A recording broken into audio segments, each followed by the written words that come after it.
করতে পারছে না সেটা, যে আর এন্ড অফ দ্য ডে কি করবো, যদি অ্যাটাকও করে দেয় এই জিনিস তো আমি ইউজও করতে পারবো না, এটা আমার নয়, কোনো একটা অন্য দেশের, আর তার সেই দেশগুলো হয়তো শান্তি শান্তি খেলা খেলছে, ও এখন সেগুলো ইউজ করতে পারছে না। শাহবাজ শরীফ এই মুহূর্তে কি প্ল্যানিং করছেন, মানে এখন কি এই বেঈমান পাকিস্তান চুপচাপ থাকবে নাকি আবার কিছু একটা গুজর ফুসুর করে কিছু একটা করতে চায়? পাকিস্তান একটা ন্যারেটিভ তৈরি করার চেষ্টা করছে অফ ডেভেলপমেন্ট।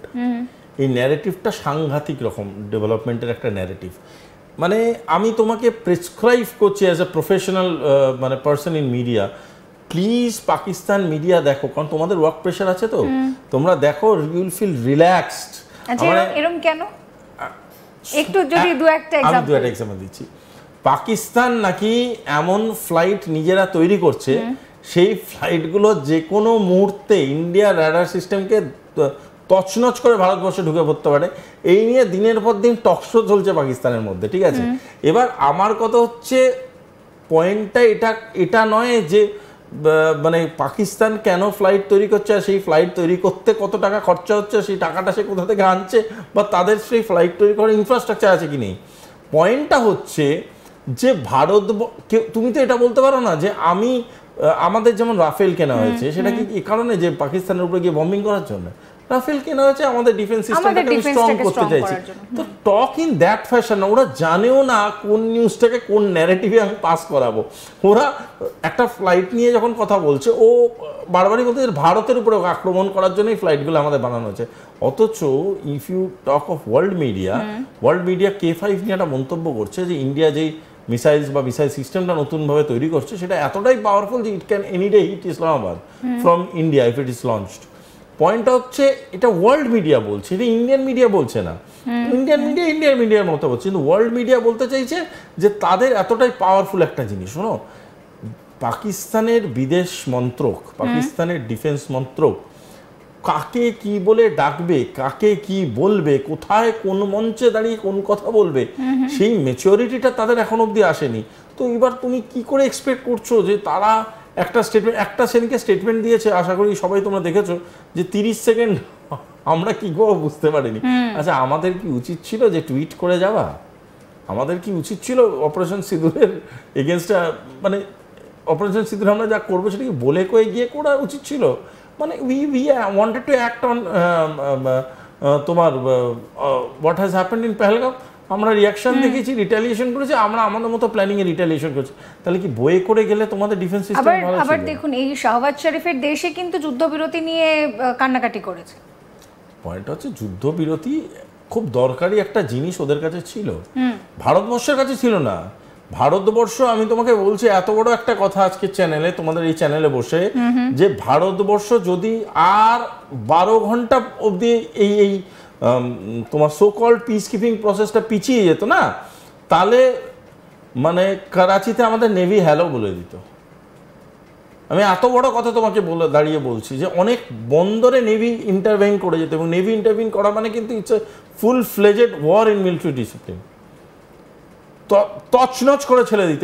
ফাজলামো চ্যাংড়ামো মারা, টেররিজমকে পেছন থেকে সাপোর্ট করে একটা ডেকোরেটেড আর্মির এগেনস্টে বারবার করে প্রসিডিউরাল অ্যাটাক করা, এদের বেরিয়ে যেত পেঁয়াজি মারা।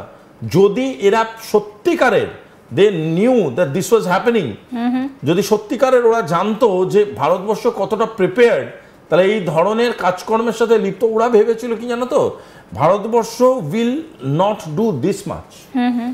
এবং তুমি যদি এসকালেশন ল্যাডারটা দেখো, ভারতের ভালো মানুষের সুযোগ নেওয়ার একটা কোথাও গিয়ে চেষ্টা দেখো, তুমি এসকালেশন ল্যাডারটা যদি ভালো করে দেখো, অপারেশন সিঁদুরের পরবর্তী 5-7 দিনের পাকিস্তান বারংবার চেষ্টা করছে কি আমাদের সিভিল বেসে অ্যাটাক করা। পাকিস্তানের মিলিটারি ইউনিটগুলো was well within our consideration.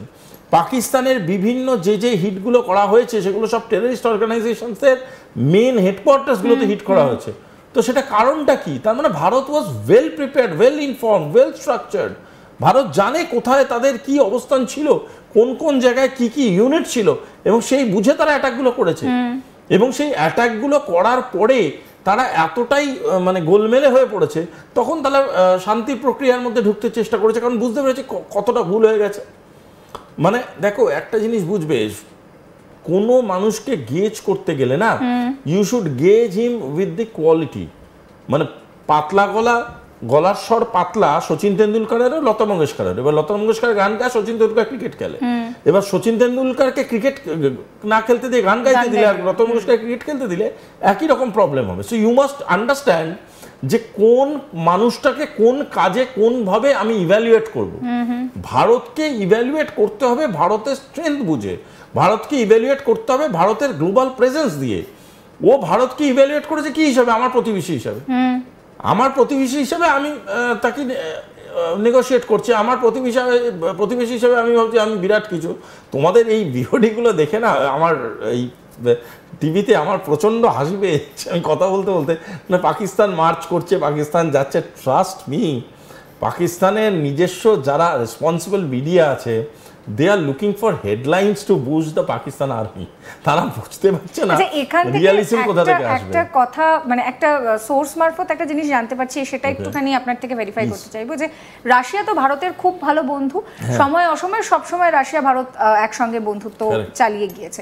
তো সেক্ষেত্রে দাঁড়িয়ে করাচিতে স্টিল প্ল্যান্ট তৈরি করার জন্য একটা বড় সড়ো অ্যামাউন্টের যে চুক্তি পাকিস্তানের সঙ্গে রাশিয়া করছে, এবং এই চুক্তিটা যদি হয় তাহলে পাকিস্তান আর্থিকভাবে খুব লাভবান হবে।